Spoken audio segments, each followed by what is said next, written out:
इस बीच बुधवार को रिजर्व बैंक ने वित्त वर्ष 2025-26 की पहली मॉनेटरी पॉलिसी की घोषणा कर दी है। अनुमान के मुताबिक रेपो रेट में 25 बेसिस पॉइंट की कटौती जरूर हुई, लेकिन रिजर्व बैंक ने वित्त वर्ष 2025-26 के लिए ग्रोथ के अनुमान को 6.7% से घटा करके 6.5% कर दिया।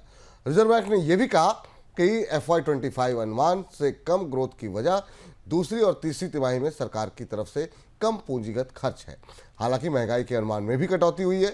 वित्त वर्ष 2025-26 के दौरान रिटेल महंगाई के अनुमान को 4.2% से घटा करके 4% किया गया।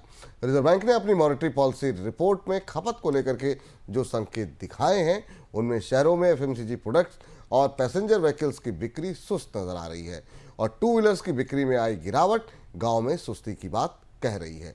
सर, आरबीआई ज्यादा रेट कट आखिर में क्यों नहीं कर पाया? बाजार तो काफी ज्यादा की उम्मीद लगाए बैठा था, खास तौर से जिस तरह की अंतर्राष्ट्रीय स्थितियां, टैरिफ का टेरर, मंदी की आशंका का माहौल बना बैठा था।